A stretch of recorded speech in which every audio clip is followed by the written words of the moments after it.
तो पीसीएस गुरुजी में आपका स्वागत है। दोस्तों, इंडियन एक्सप्रेस में बहुत ही अच्छा आर्टिकल आया है। आर्टिकल का नाम है what counts as act of God. ये एक्ट ऑफ गॉड का जो मसला है, पिछले दिनों काफ़ी ज़्यादा ये हाईलाइटेड रहा। हमारे जो फाइनेंस मिनिस्टर है निर्मला सीतारमण जी, उन्होंने ये बोला कि जो इंडियन इकोनॉमी बिल्कुल नोज डाइव हुई, मतलब कि बिल्कुल बर्बाद हो रही है, उसमें सरकार की पॉलिसीज़ का हाथ नहीं है।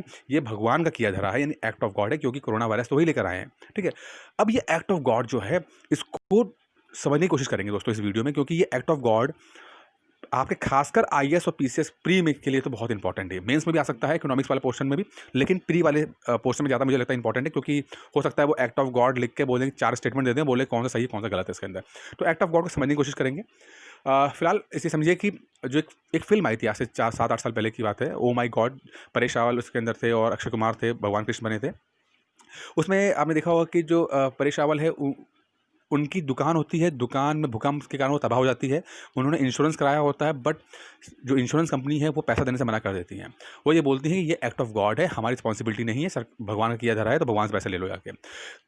परेश रावल केस लड़ते हैं और ये सिद्ध कर देते हैं कि जो धार्मिक स्क्रिप्चर्स में, यानी कि धार्मिक किताबों में लिखा गया है कि ऊपर वाला ही हर चीज़ के रिस्पॉन्सिबल है, इस कारण से उनको पैसा देना पड़ता है। ठीक है, खैर यही कुछ ऐसा होता है कि एक्ट ऑफ गॉड के अंदर रियलिटी की बात करते हैं।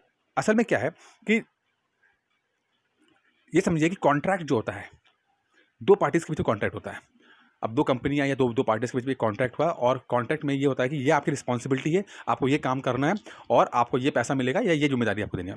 अब 2 पार्टीज़ को जो लिखित में कॉन्ट्रैक्ट साइन करती हैं, अपनी रिस्पॉन्सिबिलिटी सेट करती हैं, तो अब होता क्या है कि अगर मान लीजिए कोई पार्टी अपना काम ढंग से नहीं करती है, जो जो टाइम बाउंड मैनर है, उसमें जो एक समय दिया गया होता है उसमें वो काम नहीं करती है, या वो कॉन्ट्रैक्ट में जो उल्लंघन करती है, तो उसको फ़ाइन देना पड़ता है। ठीक है, उसको फ़ाइन देना पड़ता है कि आपने ज़िम्मेदारी जो दी गई थी वो नहीं निभाया आपने, तो आपको फ़ाइन भी देना पड़ेगा, काम नहीं कर रहे हैं। लेकिन अगर ऐसी परिस्थितियाँ बन जाएँ जहाँ पर वो कोई भी पार्टी काम ही ना कर पाए, गलती उसकी ना हो, वो काम ही ना कर पाए, तो आपका एक टर्म आता है जिसको जानना बहुत ज़रूरी है, जिसका नाम है एफएमसी, यानी कि फोर्स मैज्योर क्लॉज़। फोर्स मैज्योर क्लॉज़, ये समझिए बहुत इंपॉर्टेंट है दोस्तों। ठीक है, ये है फोर्स मैज्योर क्लॉज़। ठीक है, ये इसका जो ओरिजिन है, असल में इसका जो ओरिजिन है, ये नेपोलियन टाइम्स चल रहा है।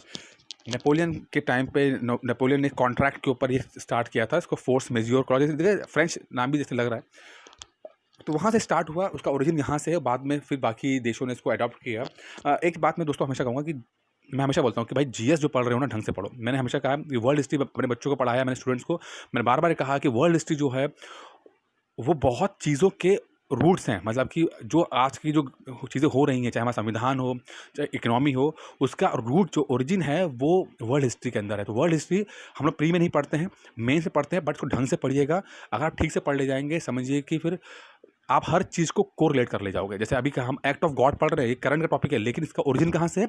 नेपोलियन के टाइम पे है, कि नेपोलियन ने वहाँ पर इस तरह किया था कि भाई अगर मान लो इस तरह की परिस्थिति आ जाती है जहाँ पर कोई पार्टी काम ही ना कर पाए, ऐसा कुछ हो जाता है, तो जो कॉन्ट्रैक्ट है उसको रद्द माना जाएगा। और इसका टर्म दिया था फोर्स मेज्योर क्लॉज।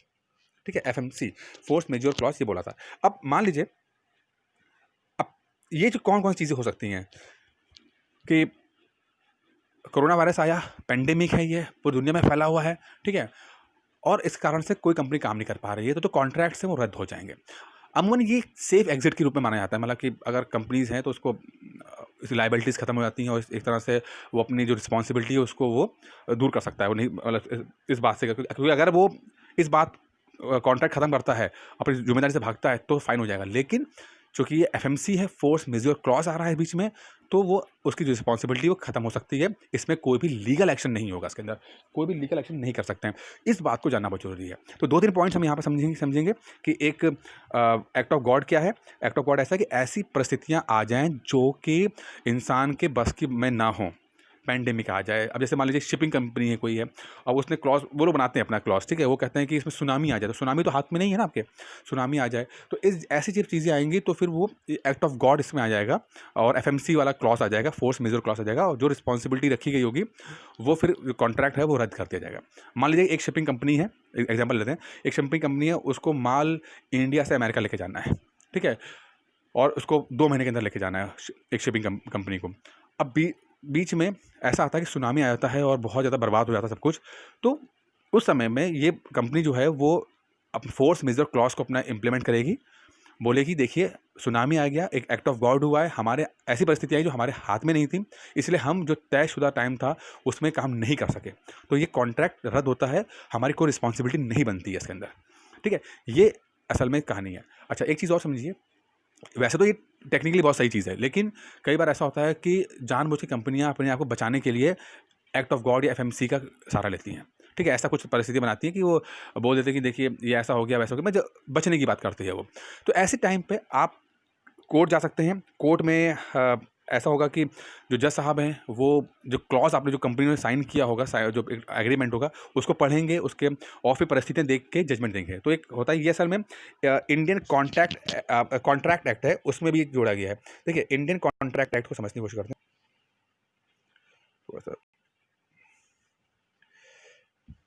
ये देखिए जैसे मान लीजिए इंडियन कॉन्ट्रैक्ट एक्ट है, ठीक है, यहाँ देखिए इंडियन कॉन्ट्रैक्ट एक्ट 1872, ये क्या बोलता है भाई, मान लीजिए दो पार्टीज ने क्लॉज साइन कर लिया तो ठीक है, एग्रीमेंट हो गया, लिखित में हो गया, अगर कुछ विवाद होगा तो कोर्ट जा सकते हैं। लेकिन कभी कभी क्या होता है, छोटी पार्टीज जो होती हैं, छोटी कंपनीज होती हैं, वो इतना लिखा पढ़ी करती नहीं है।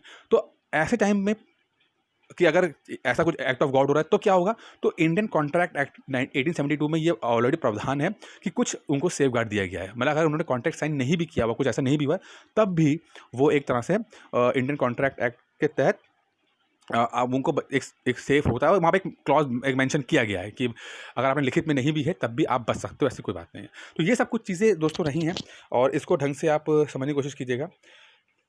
एक्ट ऑफ गॉड के ऊपर एक प्री का सवाल मुझे लगता है कि बन जाएगा। ठीक है, बाकी तो देखिए इसमें इतना ज़्यादा कोई खास था नहीं, और एक्ट ऑफ गॉड को हमने डिटेल में समझ लिया है।